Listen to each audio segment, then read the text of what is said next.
Lucía, buenas tardes.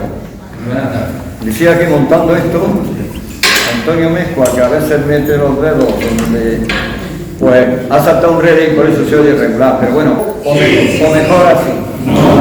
Mejor con Jorge. Pues yo creo que con permiso de Fernando, cuando quiera, hemos parado 5 minutitos. Pues buenas tardes, queridos amigos y asociados.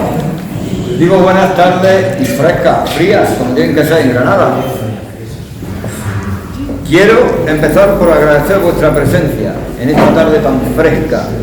Agradecer a los que me acompañan en la mesa y agradecer al padre Laurentino Pineda, rector del santuario, por cedernos las instalaciones del santuario para las actividades que realiza la asociación. Como sabéis, somos la Asociación de Antiguos Alumnos Redentoristas, que se fundó en diciembre de 1986. El mes pasado celebramos 36 años. Cuando yo fui a inscribirme no tenía ni novia. En nuestro estatuto tienen una gran importancia la celebración de conferencias de formación, de publicación, de obras literarias, temas de actualidad, etc., que abarcamos dentro del epígrafe Encuentro Antiguos Alumnos, y que cuando los protagonistas son antiguos alumnos nos sentimos doblemente dichosos.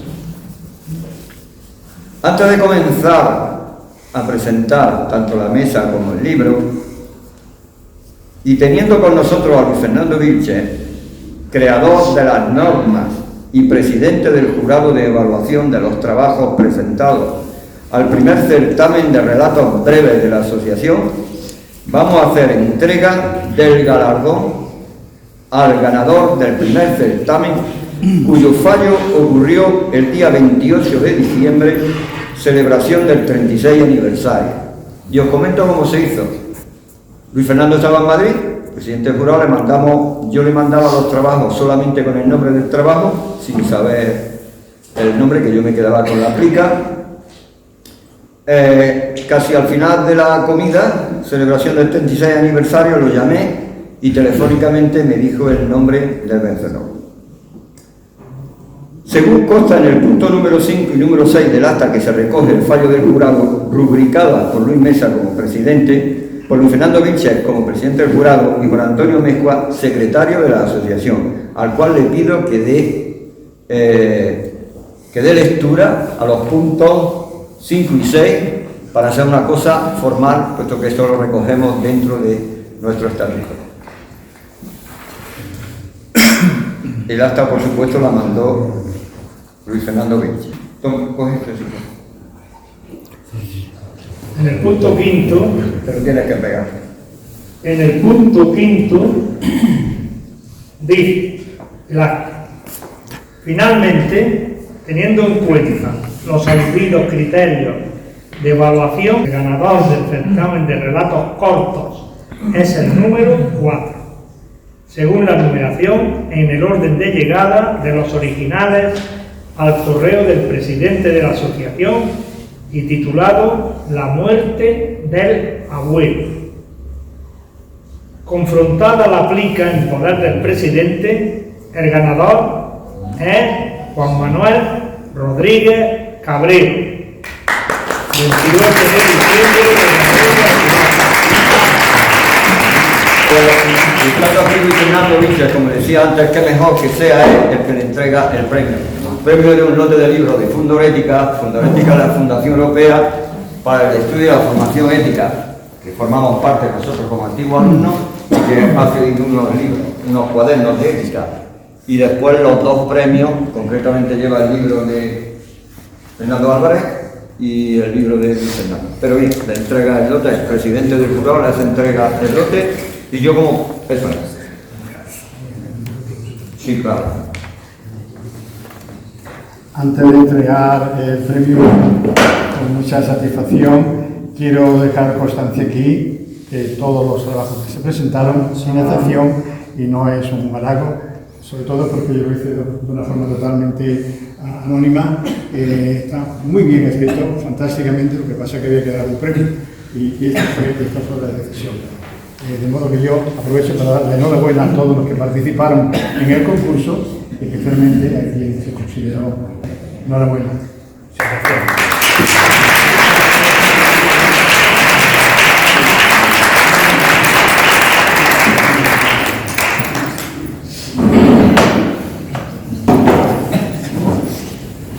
Pues entregado el primer premio de relato, bueno, comentaros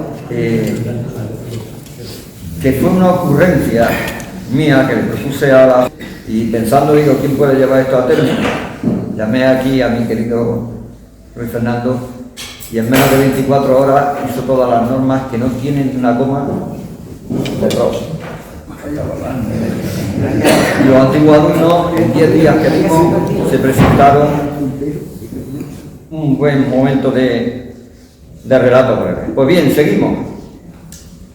Pues retomamos la reunión.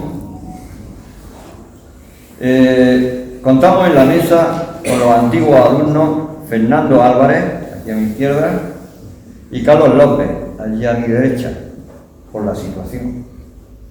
Cada uno de ellos nos presentará sus perspectivas como lector y, por supuesto, Luis Fernando Vilche, el autor del libro, un maestro entre paisajes que hoy nos reúne aquí. Como siempre, en esta introducción y esta presentación de mesa se da una pincelada del currículum de cada uno, porque muchos de vosotros lo conocéis, antiguo alumno ha estudiado con nosotros, pero habrá otras personas que no lo conozcan. Pues al principio quiero presentaros a Fernando Álvarez.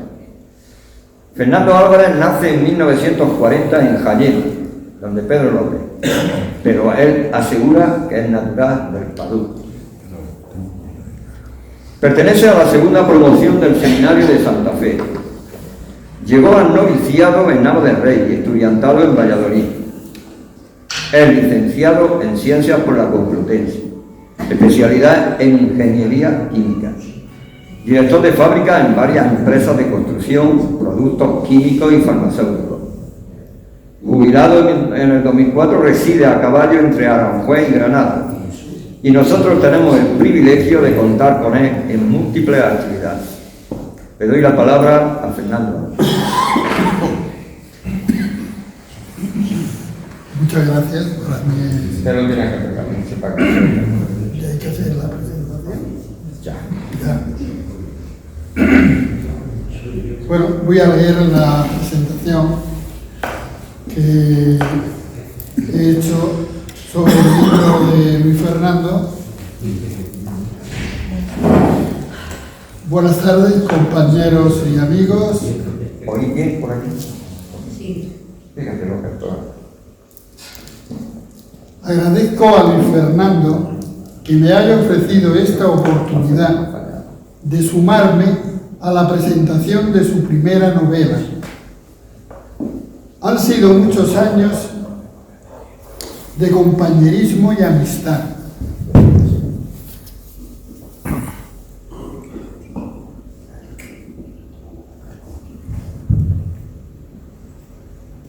Cinco años en Santa Fe, unos meses en el noviciado, reencuentro en Madrid y hasta ahora. Gracias, mi querido compañero y amigo, por tu larga amistad y ahora por el ofrecimiento que me haces de presentar y comentar tu libro. En principio me voy a centrar en la figura de nuestro compañero, autor de esta novela, mientras Carlos nos hablará de la novela propiamente dicha. Luis Fernando enmarca perfectamente la figura del maestro, del educador, que le viene ya de sus ancestros, maestros en varias generaciones, y su trayectoria profesional nos lo pone de manifiesto como rápidamente paso a recordar. Ha sido profesor universitario durante 30 cursos en la Universidad Complutense, Facultad de Educación. Es licenciado en Filosofía y Letras, Psicología Clínica, doctor en Filosofía y Ciencias de la Educación con premio extraordinario. licenciado en Teología y magíster en Música Sacra. Ha dado cursos y conferencias a profesionales de la educación en México, Ecuador, Colombia, Argentina y Brasil. Profesor invitado permanente en las universidades argentinas Nacional de La Plata y 3 de Febrero.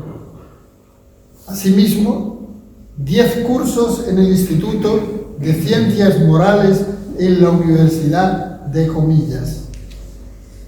Investigador durante 20 años en la Fundación Encuentro. Miembro del Consejo del CECIC, centro colaborador con la UNESCO, con sede en París. Director de tesis doctorales, presidente y o miembro de tribunales en universidades españolas y extranjeras. Durante 10 años ha sido psicólogo clínico en la rehabilitación de jóvenes drogodependientes y de menores en desamparo. Conferenciante habitual en foros sociales y educativos, así como colaborador en el programa Frontera desde hace más de 10 años. Y por último, escritor. 12 libros como autor único, entre ellos 2 libros sobre el papel del maestro en la sociedad. Además, 25 libros en colaboración, más de 40 artículos en revistas sobre temas académicos y más de 90 en revistas divulgativas sobre educación. Amigo Luis Fernando, no se puede ser más en el mundo de la educación. Mi más sincera enhorabuena. Y ahora quiero opinar muy brevemente sobre tu libro que he leído exhaustivamente. He percibido en él un primer mensaje de reconciliación, de entendimiento y paz entre las dos Españas, objetivo buscado por el maestro don Manuel e impregnado entre los diversos paisajes que se entrecruzan en los relatos del libro. Otro mensaje percibido, sin duda el principal, es la reivindicación y exaltación de la figura del maestro, del educador, como antorcha que ilumina las mentes. Ellos deberían ser las élites del país porque de ellos depende la principal materia prima, la educación y la formación de los ciudadanos. Los maestros actuando igualmente, no solo como educadores, sino también como mediadores sociales, serían una inmejorable herramienta para cambiar este atribulado país. Por ello que la educación no debe ser nunca, no debería ser nunca, un negocio privado, sino un medio general y público para reducir las desigualdades y las injusticias, igualándonos a todos en las oportunidades de vida. Un medio para producir buenos ciudadanos. Bajo esta mirada, este libro debería repartirse en colegios, institutos y universidades. Finalmente, querido amigo, señalarte que esta tu primera inmersión en la novela ha sido un éxito. Yo te animo a seguir escribiendo sobre la vida misma. Tienes un buen dominio de la pluma, una copiosa formación y una gran empatía con los grupos sociales donde trasladar esa tríada virtuosa que impregna tu persona: la justicia, la igualdad y la ética. Gracias, Luis Fernando. un buen maestro y un maestro bueno.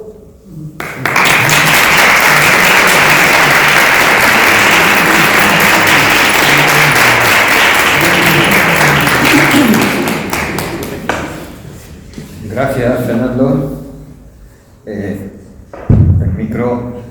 Bien. Hoy me toca daros unas pinceladas de Carlos López Sánchez, que va a hablar un poco sobre el contenido del libro. Carlos López Sánchez nace en 1947 en Pinopuente. 48. Siempre, además, si vierais que lo tengo escrito bien, pero como siempre me hace... Es de mi curso, yo soy de su curso, lo mismo que Bartolomé, y todos éramos del 47 menos él, que era más joven. Bueno, pues nace en Pinopuente. En 1959 entra en el Seminario Redentorista de Santa Fe, novena promoción. En 1964 marcha al Escorial y en el 67 deja el seminario. Estudia Filosofía y Letras, especialidad Filología Clásica. En el colegio era el que más sabía de latín, ¿verdad? En 1972, profesor de bachillerato en enseñanza privada. En 1978 saca oposiciones y es nombrado agregado de latín en Baza, Jaén y Granada. En 1992, nombrado catedrático de latín hasta 2009.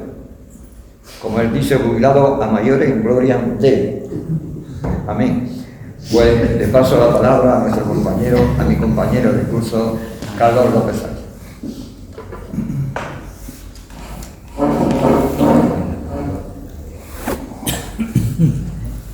Bueno, pues buenas tardes, casi noches ya, y a mayores gloria Dei, pues tengo el honor y sobre todo la satisfacción de presentar la novela de Luis Fernando Vilchez Martín, de Luis Fernando. Quizás más que novela, me atrevería yo casi a decir ni bola, porque creo que tiene bastante de las características de las nibolas de Unamuno, pero ahí creo que no debiéramos entrar en este momento.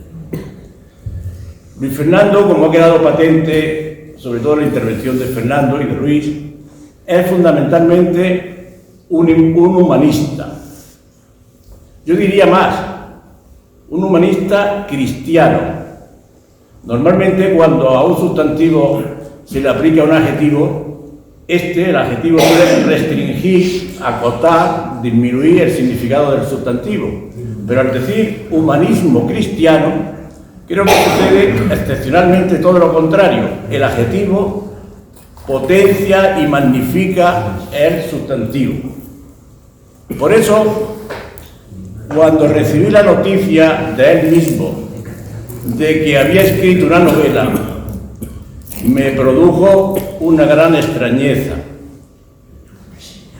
No es el género literario, pensaba yo, más idóneo para la personalidad de Luis Fernando. Sin embargo, una vez leída, comprendí perfectamente su publicación. Es Luis Fernando en estado puro. Sinceridad, honestidad, agradecimiento, claridad meridiana, análisis, optimismo, esperanza. Todo esto, todas estas características se pueden ya vislumbrar en el título, Un maestro entre paisajes, compendio excelente de la intención y del contenido de la novela. Creo que es una novela de autor, realista, costumbrista esencialmente, en cierto modo histórica, guerra civil, maquis, revolución obrera posterior, y creo que esencialmente sociológica. El capítulo paisanaje, personas y personajes es un tratado magnífico y delicioso de sociología. Un retrato de Soto del Arroyo, de todos los pueblos, especialmente de los pueblos de la Vega, por su lenguaje, por el retrato psicológico de los personajes, por los motes y oficios, por las costumbres de la época. A modo de ejemplo, voy a leer una semblanza de Pitarras, y me llamó la atención especialmente. Toda la novela es semejante a este texto que voy a leer, por lo tanto, excelente. Pitarras pertenece al club de los borrachos, entre tantos personajes que tan excelentemente en la novela aparecen. Y dice: Pitarras, que es un personaje, como sucede en toda la novela, que inmediatamente todos le vaya a poner cara, no solo por la descripción de Luis Fernando, porque inmediatamente vaya a ver el Pitarras de turno de nuestros respectivos pueblos, creo. Pitarras era feo, de una fealdad agravada por el hambre, el descuido indumentario de un solterón desatendido y las monumentales cogorzas que acumulaba sin descanso día tras día. Por aquellas fechas de mi infancia debía tener cerca de los 50 años, aunque aparentaba bastantes más. Tenía cara de muñeco guillotinado, cuerpo escaso y vidrioso. Era cejijunto, de manos temblorosas por la ansiedad etílica, con una nuez que desfilaba nerviosa por su cuello corto de gallina desplumada y una voz aguardentosa. Y un poco más abajo, de la descripción dice más: hacía mucho tiempo que las muelas habían desertado de su boca y solamente 4 dientes, 2 en cada mandíbula, permanecían en su sitio. Yo cuando leí este texto, de inmediato recordé la semblanza que hace Quevedo del Moscón, porque él creo que es bastante semejante. Es verdad que Luis Fernando tiene una cultura tan vasta que tiene un estilo de todos los escritores conocidos y leídos, porque, bueno, en algún momento además sugiere y recuerda los pueblos de Azorín, pero no se detiene excesivamente en la descripción geográfica, que también lo hace, sino sobre todo en la universalidad crónica y diacrónica de sus habitantes, de los habitantes de los pueblos, de la gente. Los habitantes de Soto del Arroyo no intervienen todos en la novela, pero están presentes, casi se les oye. En todo momento, el griterío y el silencio se entremezclan. Luis Fernando, a partir de personas concretas, persigue sobre todo universalizar sus comportamientos, prototipos españoles repartidos y repetidos en todo tiempo y espacio. Tiene mucho, creo, de Galdós, posiblemente, inevitablemente, de Cervantes, tal vez incluso de Fernando de Rojas o hasta de García Márquez. Es en gran medida una novela muy personal, creo, escrita con ternura, con pasión, también con orgullo y con nostalgia, pero una nostalgia no anclada en el pasado, sino abierta de agradecimiento hacia su inolvidable maestro, nostalgia que abre ventanas de aire limpio y fresco que invitan a la bonomía, al perdón y a la esperanza. A pesar de ser Luis Fernando un pedagogo innovador y de vanguardia, sin embargo, valora enormemente la enseñanza de aquella época, dura en condiciones, pero delicada en atención a niños que no tenían mejor esperanza que la educación.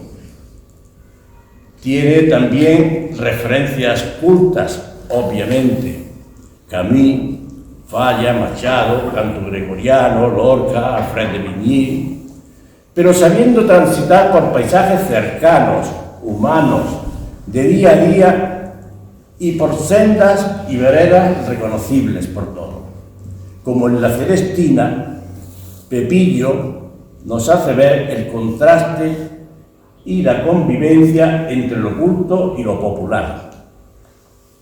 Desde el punto de vista sintáctico y de léxico, es impecable, obviamente.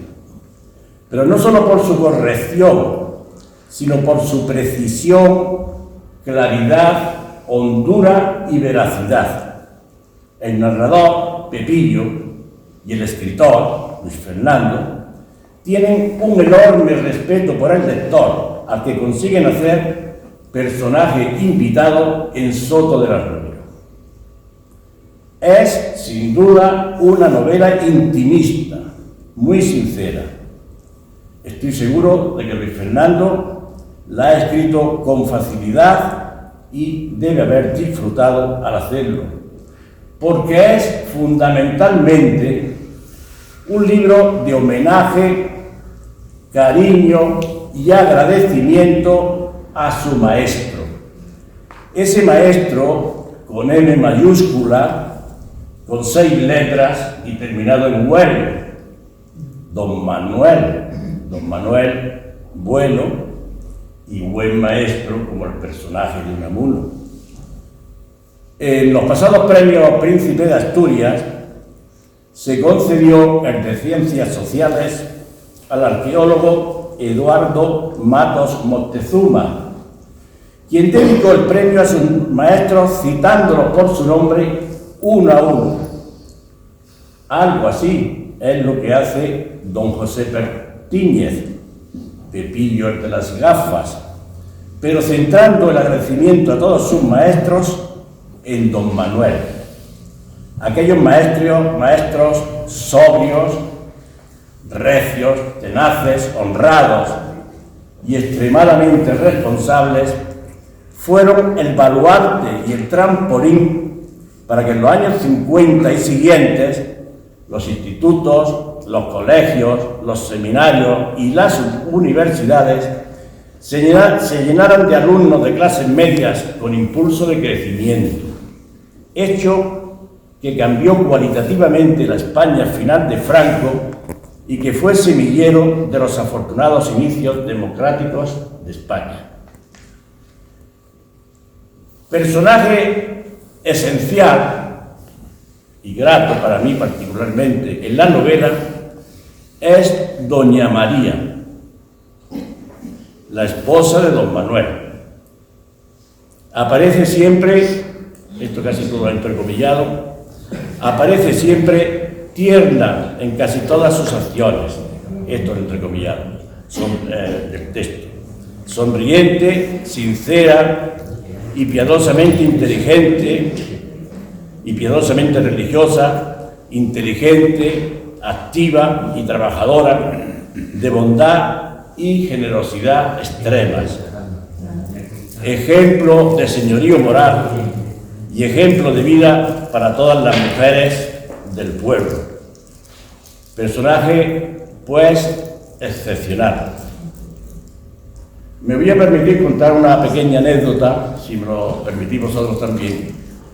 Un día de marzo, creo que un 25 de marzo de 1959, en el taxi de mi pueblo, un pueblo parecido a Soto del Real, cargado con un pequeño baúl y un colchón de flex, de los que empezaron ya a jubilar a la lana, llegué yo a Santa Fe. Y en Santa Fe me estaba recibiendo una señora de un pueblo muy parecido a Soto del Real y me invitó. Bueno, ¿cómo está?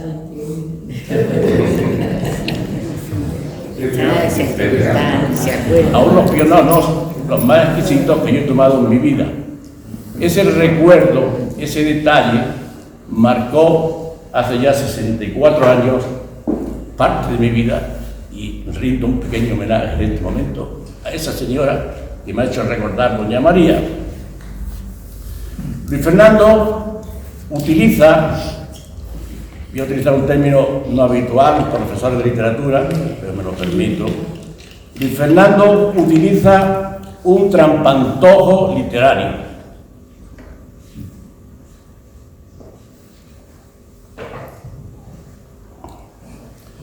Cuyo truco se puede ver con claridad, puesto que el lector es partícipe de la novela. Cabo Palomeras, hermanos Melero, Martín Recuenco, los periódicos El Porvenir y La Nación, Pertíñez, Don Manuel, Doña María. La narración mantiene un clímax no tanto de acontecimientos, sino de emotividad, de implicación del lector con Pepillo, de afecto compartido hacia don Manuel y de sentido homenaje y agradecimiento a todos nuestros maestros. Mariposa en el estómago es quizá el capítulo más imaginativo y novelesco. Voy terminando. Es una novela poliédrica y polisémica. Es una delicia de novela, de texto, que se va leyendo con suma fruición. Al principio, lentamente, para poco a poco quedar absorto en el texto, por su contenido y por su expresión literaria. Porque el lector viaja a sus aulas, a su escuela, a su pueblo, a sus paisajes, a paisajes urbanos, humanos, cotidianos, insertados en una época marcada en tonos grises al principio, pero más luminosos y esperanzados después. Lo más evidente de todo es que es una novela espléndida, un texto exquisito, culto, emotivo, estimulante, bello, que nos invita, yo os invito a leerlo, pensarlo y disfrutarlo. Gracias, Luis Fernando, por este hermosísimo regalo.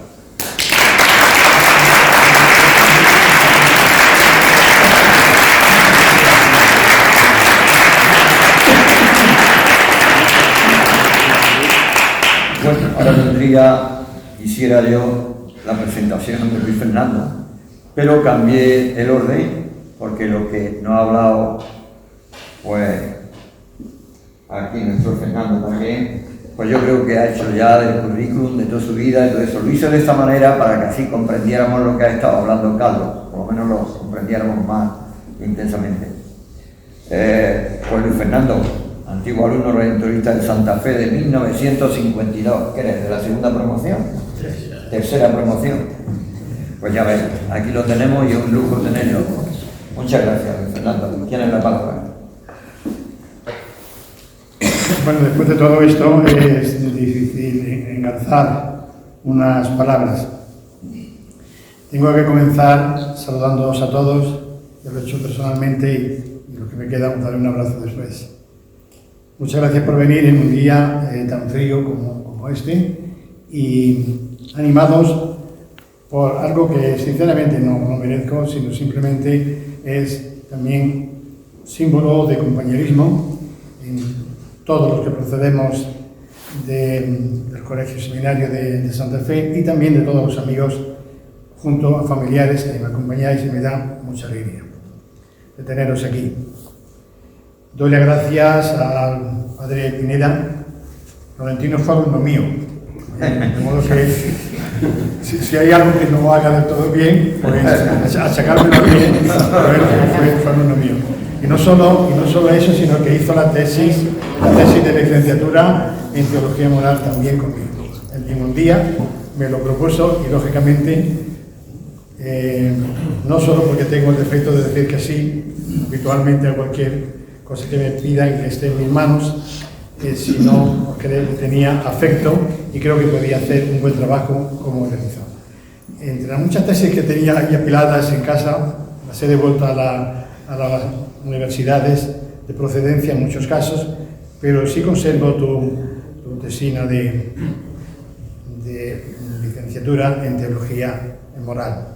Muchas gracias por este sitio que está muy bien aprovechado para conferencias y para todo. Muchas gracias también a Luis, que es un gran hombre orquesta, que yo creo que no duerme, porque muy temprano nos está enviando cosas y termina el día y todavía queda alguna por ahí por enviar, fruto de todo lo que imaginas y todo lo que organizas y armas. Es un trabajo que nace como una verdadera vocación y te agradezco de corazón. No ha podido venir nadie de la editorial CAF, es una editorial filial, está dentro del grupo Edelvives. Edelvives todo el mundo lo conoce, sobre todo desde el ámbito de los textos escolares. Probablemente más de uno de quienes estáis aquí hayáis podido estudiar algún texto de la editorial Edelvives. Y desde hace unos años crearon la editorial CAF, dedicada fundamentalmente a narrativa. Doy las gracias también a Paqui Oviedo, gerente de la librería Paulina, que está aquí. En su tierra de origen, que es Cádiz, hace un poquito de mejor tiempo que el frío que tenemos aquí en Granada. Y muchísimas gracias a Fernando. Fernando es un gran amigo. Yo viviendo toda mi vida prácticamente, yo creo que el 90% de mi vida fuera de Granada, bien que lo siento, tuve la oportunidad de encontrar a un amigo cercano desde la infancia, y es el amigo cercano que tengo, aparte de ser para mí un amigo fundamental y entrañable. Nos vemos con frecuencia, seguramente menos de lo que nos gustaría, porque las distancias son las que son y las ocupaciones de cada uno, y te agradezco mucho tus palabras. Te has exagerado mucho y eso, pero en fin, hay que acortar. Bien, y muchas gracias a Carlos, que es compañero, amigo, y también es mi primo. Por eso habla él también, pero has pronunciado unas reflexiones preciosas, que después me las das, y eso sí las conservo, porque están muy bien escritas, y yo creo que es una lectura preciosa y precisa de lo que he pretendido, sin duda ninguna. Los presentadores que hubo en Madrid en el primer día, hace ya un par de meses, en la facultad mía de la Complutense, donde estaba Alejandro Diana, que fue secretario de Estado de Educación en dos largos periodos, y estaba también Rafael Junquera, catedrático de Derecho de la UNED. Ellos cada uno dieron su visión, y es curioso cómo, siendo visiones particulares, subjetivas, por tanto, de cada uno, coincidían en lo fundamental. Y tú, creo, Carlos, que has sabido, a mi modo de ver, sacar lo fundamental y lo que yo he pretendido. Lo que pasa es que me conoce bien, entonces, por eso habla de lo de trampantojo, porque lo adivina fácilmente, como lo adivinaréis también otros. No he pretendido otra cosa y no he pretendido hacer del prestidigitador para que nadie se entere de qué estoy hablando. En una ocasión, en alguna de las tesis doctorales, a cuyo tribunal de evaluación del cual he formado parte, tanto aquí como fuera, a eso se refería Fernando antes, es interesante como cuando lo haces en otros países tienen otras costumbres.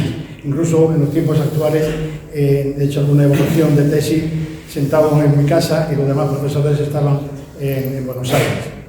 Pero nos entendimos perfectamente a través de vernos la cara y de poder sin duda interactuar. Pues bien, hay una que se me ha quedado enormemente grabada para siempre, fue en la UNED.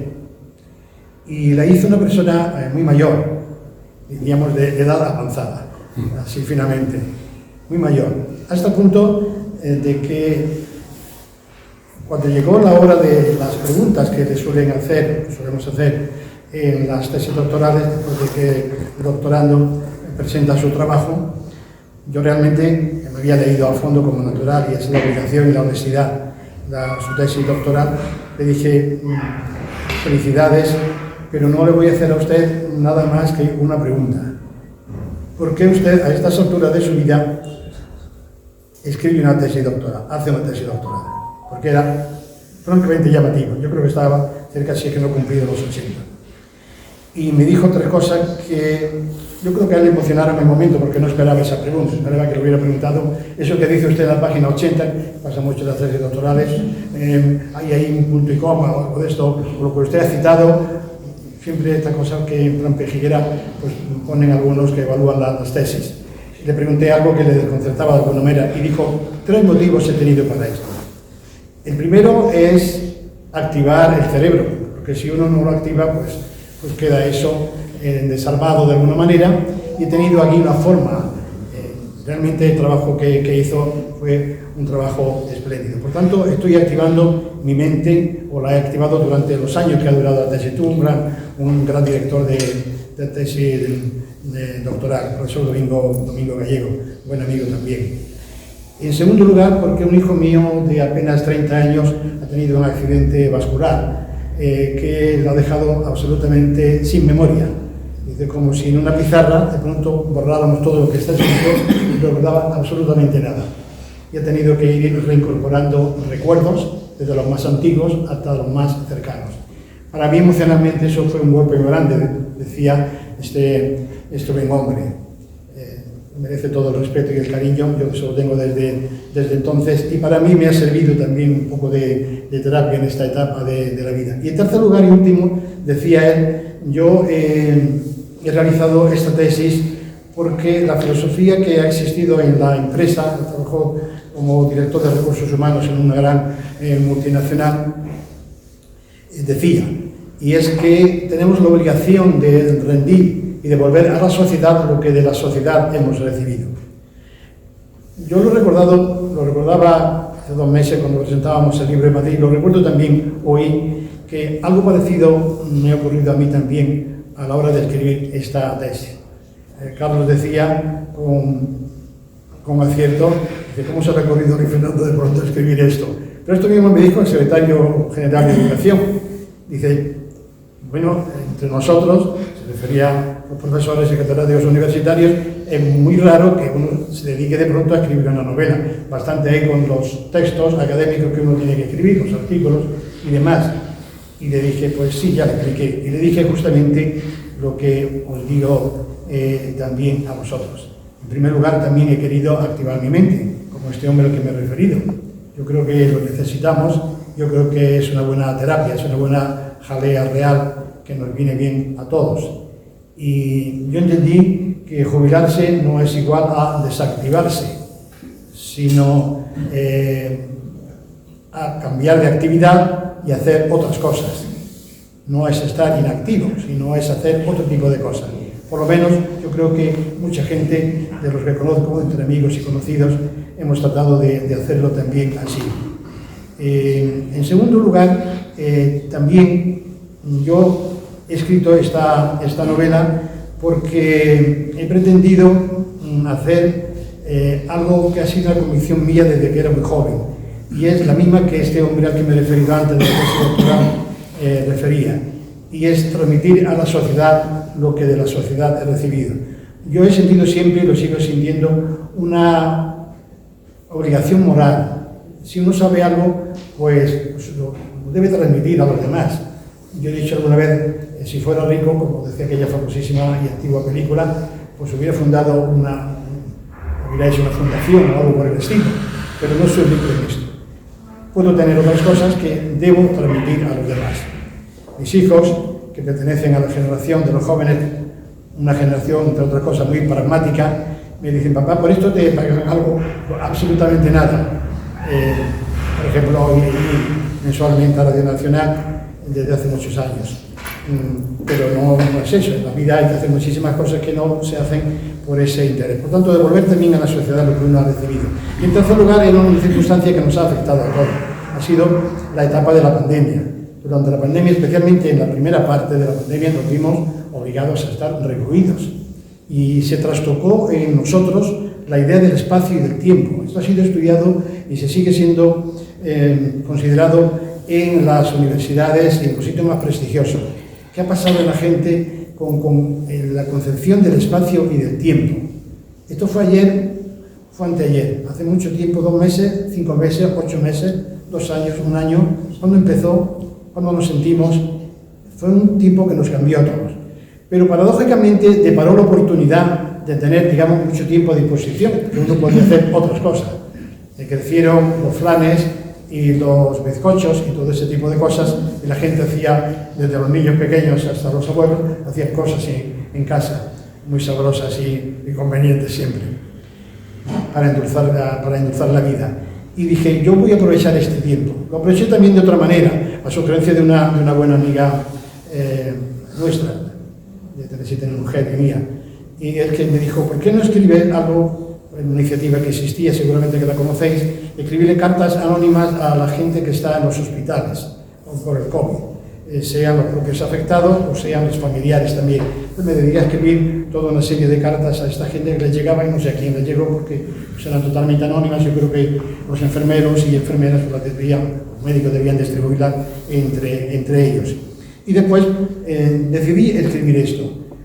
Probablemente los psicólogos somos dados a buscar esas razones un poquito más profundas, porque tuviera ya algún tema pendiente que quería hacer yo, digamos, énfasis en él. También por darle un sentido a ese tiempo, como acabo de decir, y porque de alguna manera era completar el otro libro que no tuvimos oportunidad de presentar aquí, titulado En defensa del maestro.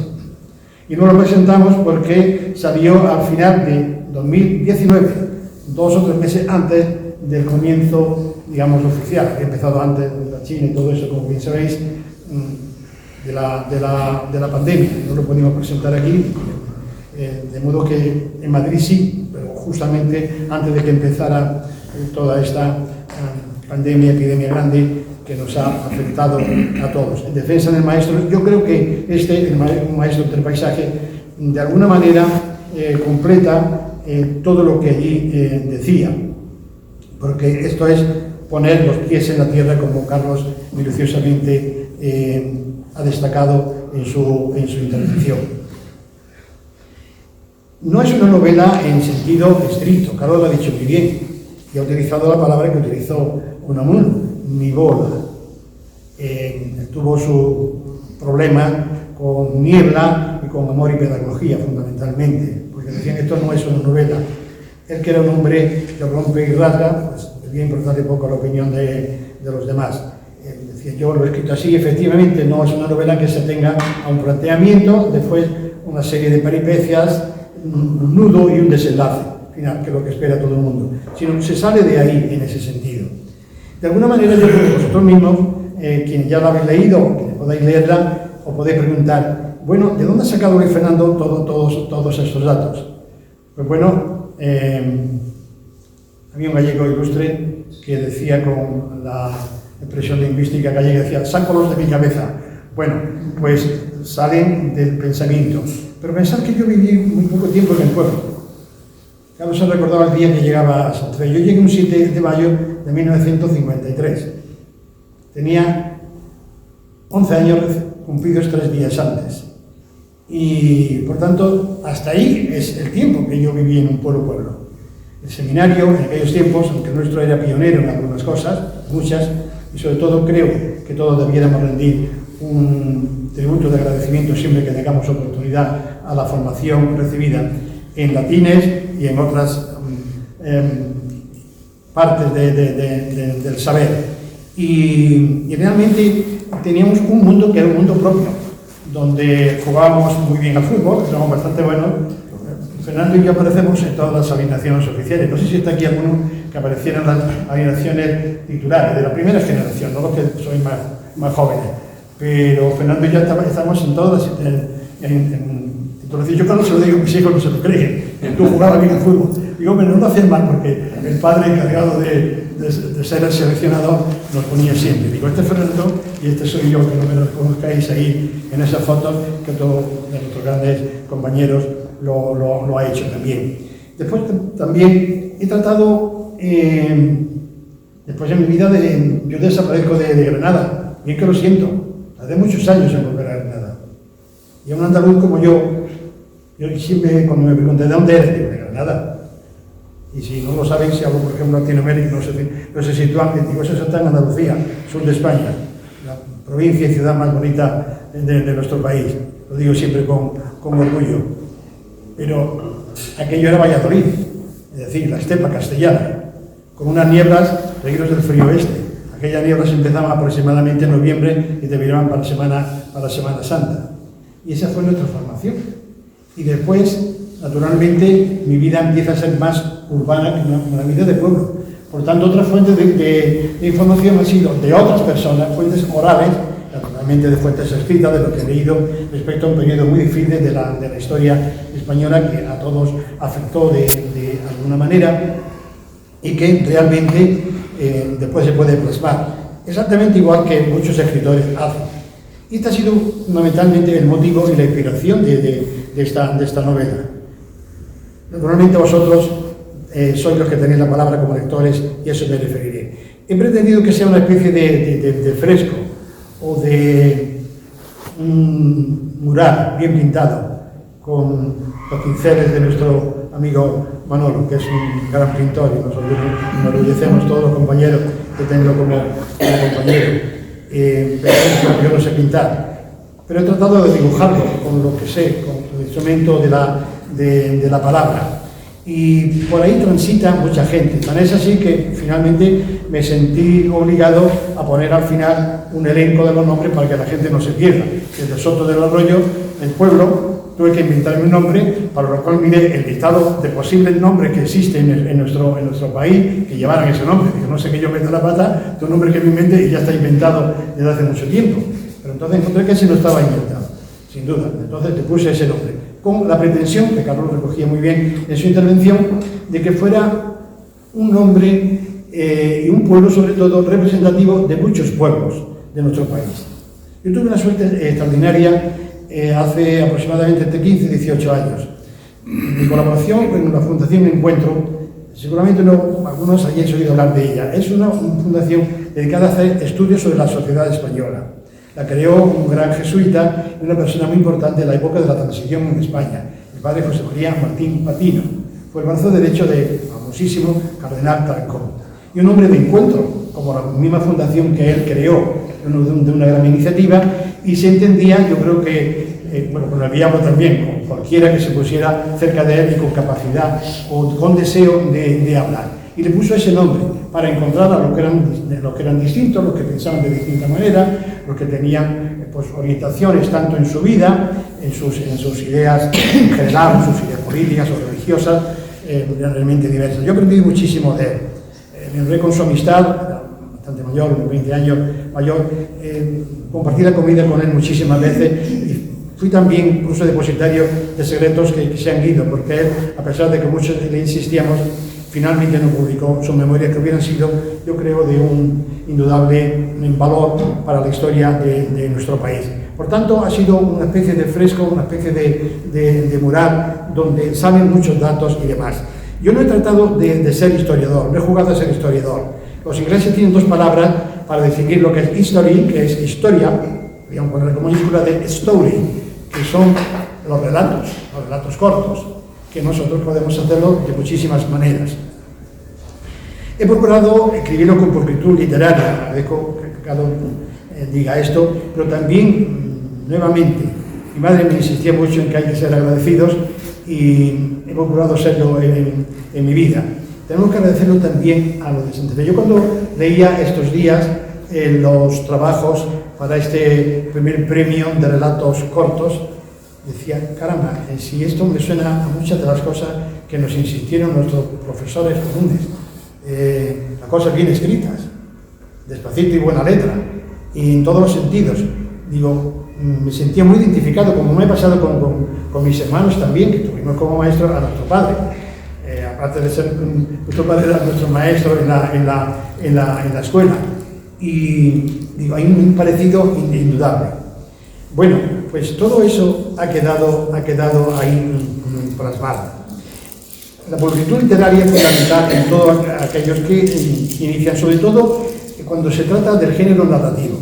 Realmente todos los profesores, decirlo todos los que estáis aquí, si no somos narradores de historias, cuentas algo. No solamente en la escuela tradicional, no solo hablando en términos así más pomposos, en la famosa lección magistral, sino en general para contar una cosa.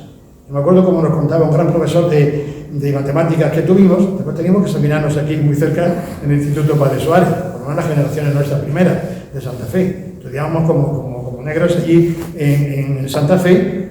Algunos me han preguntado, ¿por qué estudiabais tanto? Digo, pues no teníamos novia, entre otras cosas. No teníamos tiempo para jugar al fútbol y todo eso, de modo que todo ese tiempo estaba dedicado a estudiar. Y estudiábamos muchísimo. Yo cuando le digo que estudiábamos a ti mañana y tarde, o que con 15 años veíamos a Tácito, que es como ponerle a un sueco que quiere aprender español, que empieza a leer a Quevedo, y que no se enteraría absolutamente de nada, pues nosotros leíamos todo ese tipo de cosas. Es para agradecer, sin duda ninguna. A veces nos equivocamos un poco. Lo primero, por supuesto, cuando se dice, es que refiriendo a los jóvenes de hoy, la generación más preparada. No, es más preparada que otras generaciones en algunas cosas, en otras no.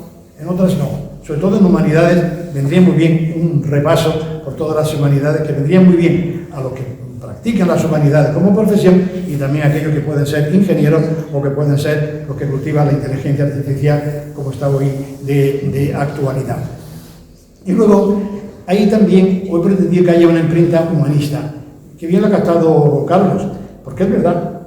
El año pasado, en 2020, se conmemoraba los 500 años de la muerte de Antonio de Nebrija, un gran humanista, por excelencia, creador de la primera gramática en castellano, que cuando describe a la reina Isabel la Católica, le tiene que explicar qué es eso de dedicarse a la gramática.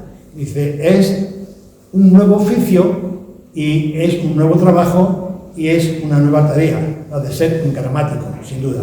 Por cierto, que sus dos hijos crearon una imprenta aquí en Granada. Teníamos que investigar un poco más sobre eso. Después se trasladaron a Antequera. Me imagino que con más rapidez que el tren ese que tenemos, que yo creo que se eterniza cuando llega uno a Antequera y a Loja, como nos pasó a nosotros ayer, cuando veníamos de Madrid. Estos establecieron aquí en Granada, después terminaron en otro sitio. Nebrija, ejemplo de esto, de la importancia que tiene el lenguaje, sin duda ninguna. Luego el humanismo. La formación recibida ya desde niños, en un sitio como un seminario de Santa Fe, también en otros seminarios, ¿cuánto, y no se ha escrito sobre esto suficiente, habría que agradecer a la aportación que han hecho los seminarios a mucha gente? Vosotros probablemente no sabéis que Víctor García de la Concha, uno de los grandes directores de la Real Academia que tuvimos, estuvo en el seminario y terminó, se fue sacerdote y demás. Víctor García de la Concha y tantos que hay repartidos. En mi propia facultad, que dijeron, ¿cuántos habéis estudiado en el seminario? Pues un montón de compañeros que habían estado ahí. De modo que ese humanismo, que de alguna manera, esa palabra sería el nombre laico de decir un cristianismo. Y si decimos humanismo cristiano, casi redundante, porque ambos ponen el acento en la persona. Y eso está también en la formación, y he querido que eso quedara plasmado. Cuando la gente ha leído la novela y me ha enviado su percepción, su juicio crítico de alguna manera, digo, ¿qué es lo que os ha quedado de esto? Pues creo que, por una parte, diversas cosas. Cada lector, la lectura siempre es subjetiva. Ver, como bien sabéis, Ortega y Gasset lo decía en uno, me parece que en otro de Andar y Ver, de una cosa muy interesante, como la palabra lector está emparentado con elegancia, con elegir y con espigar. De modo que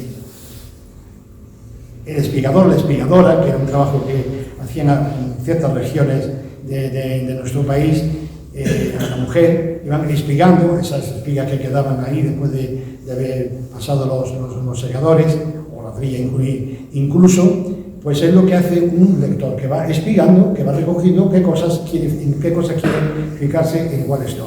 Y por tanto, darle una importancia. Si me preguntarais, ¿para ti quién es el protagonista? Pues evidentemente que es el maestro, pero son los valores. Se ha referido a tres, Carlos, pero yo creo que hay mucho más. Y destaca la figura del maestro, no voy a insistir en ello porque es fundamental y quienes me han precedido ya han hablado de esto. Voy terminando. Un maestro entre paisajes. El tema del paisaje es un tema muy interesante, tanto para cualquier manifestación del arte, como puede ser la pintura, la literatura o la música. Se empieza a hablar del paisaje como concepto en el siglo XVI, luego mucho en el siglo XVII, y lo que el paisaje muestra de alguna manera es una composición que puede suscitar a partir de ahí interpretaciones que son estéticas, tanto que tienen que ver con la belleza, que pueden ser simbólicas o se pueden referir a lugares determinados. La aproximación al paisaje, los ingleses empezaron a hablar de paisaje interior, cuando lo que nosotros veíamos era un paisaje interior, tiene que ver también con los aspectos subjetivos de aquel que contempla o oye una obra. Pensemos, por ejemplo, en algo que es más cercano, como puede ser la música. Las contraposiciones sensitivas que hay entre una cosa fuerte o piano, rápida o lenta, frío, cálido, o emocionales, del tipo triste, alegre, agitado, sereno, amenazador, reconfortante. Pensamos, por ejemplo, en alguna de las sinfonías de Beethoven, de las 9, la tercera, la heroica, la quinta, cuando le preguntaron por qué son esas 4 notas con las que empieza la quinta sinfonía, po, po, po, po. Dijeron, pues es la forma como el destino llama a la puerta de los hombres. O la novena, cantó a la alegría, se cantó también a la libertad. Pues ese es un paisaje que a lo mejor ni lo pretendió Beethoven al escribir todo aquello, pero que naturalmente enmarca la percepción subjetiva de aquel que escucha esas obras, como he tratado de enmarcar eso en la figura del maestro en todos esos paisajes. Son relatos, como puede verse en la novela, igual efectivamente, entrecruzados, muchas veces caminan en paralelo, otras veces se entrecruzan. No ha importado tanto el que termine, que un relato, una historieta, llegue a su final. En algunos casos sí, probablemente los que sean más inventivos. Debo deciros que todos pertenecen a un imaginario social, que son real, aunque naturalmente han pasado por el proceso de una novelización de alguna manera. Y poco más. He tratado, por otra parte, de usar el pensamiento crítico, el que invita a pensar y no divide al mundo en buenos y malos. Eso queda en las películas, para las películas del oeste, que en la tercera escena sabemos quién es el bueno, quién es el malo y quién es el que se va a casar con la guapa. Porque no he pretendido eso, ni muchísimo menos. El juicio último, la percepción final, queda en manos del lector. He respetado los hechos, los lenguajes, tal como son. Yo tuve mis dudas en ese sentido en un momento determinado. Le pregunté a los editores, digo, me da un cierto pudor poner esas palabras en boca, porque el último término lo he escrito yo, aunque el narrador sea un alumno de don Manuel, por el protagonista. Dice, no, eso tienes que ponerlo, porque si no sería camuflado. La gente hablaba así, la gente decía todas esas cosas y pasaban todas esas cosas. Por tanto, he tratado de ser fiel y muy sincero con todo eso, con el lenguaje y con el aprendiz de persona que se atreve con la narrativa. A partir de ahora, el libro es vuestro, el libro tiene vuestras interpretaciones, tiene vuestras lecturas. En cualquiera de los casos, que valga para unas cosas, para desarmar todo aquello que sea lo que nos divide, y valga para almar, lo vemos con la palabra, que es ponerle alma, por tanto, valores, sentido a la vida, a nuestras cosas. Nuestra ciudad, Granada, nuestra provincia, tiene también mucho de historia humanista. Esta mañana, pasando cerca, entré en el arzobispado porque tenía que tratar allí un tema. Cuando veía allí estuvo la primera universidad granadina, la que fundó Carlos V, fuera de la árabe. Y están los píctores ahí pintados en la fachada de la catedral, las aulas que las han remozado y todo esto, en un claustro muy bonito, pues eran las aulas clásicas. Eso debe estar, quiero comprobar el dato, hasta el final del 18, probablemente hasta el 19, que la desamortización por medio y todo esto. Carlos V, como sabéis, quiso enriquecer mucho lo que pudo la ciudad donde sus abuelos pues iban a reposar, sin duda ninguna. Pensé, por ejemplo, porque en una librería vi un libro sobre Fray Hernando de Talavera, confesor de la Reina, el primer arzobispo de aquí, que le mandó a su clérigo que aprendieran también el árabe, que aprendieran el hebreo, para poder convertirlos, para poder dialogar con ellos. ¿No os parece que tiene mucho de humanismo y tiene de poner el acento en la persona? Pues todo eso es lo que modestamente he tratado de poner de relieve a través de todo esto.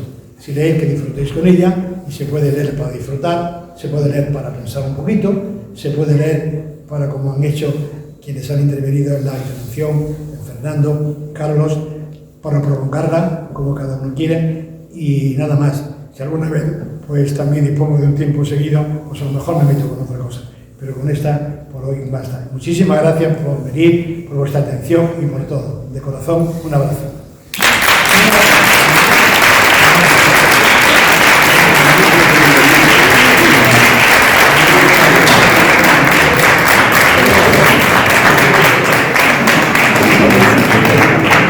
Bueno, son las 8:15, casi, tenemos bastante fresco y frío.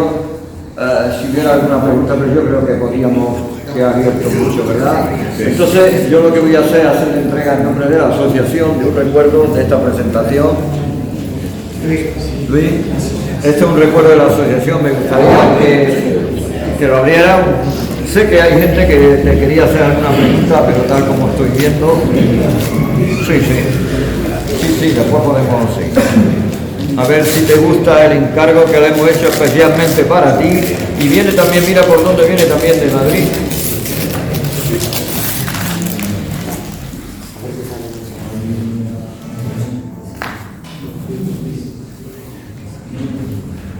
Bonito, muchas gracias. ¿Puedes leer lo que pone? Sí, yo no me pongo la cámara, si no miro. Pone Asociación Antiguos Alumnos Redentoristas de Granada y la Virgen del Perpetuo Socorro, que la llevo siempre en un llavero que me hicisteis llegar en un momento, y en la presentación de su libro, El Maestro de Paisajes, enero 2023. Muchísimas gracias. Falta que estuviera aquí nuestro nieto, que le gusta abrir mucho los paquetes y todo eso. Sería divertido o abriendo los paquetes. Esa es una de las tareas principales que me puede impedir escribir otra novela, pero está compensado con mucho por esto. Muchísimas gracias. ¿Es un hueco grabado? No, es un hueco. Es que así se aprecia. Sí. Es un hueco grabado. Sí, me lo digo. Muy bien. Muchísimas gracias.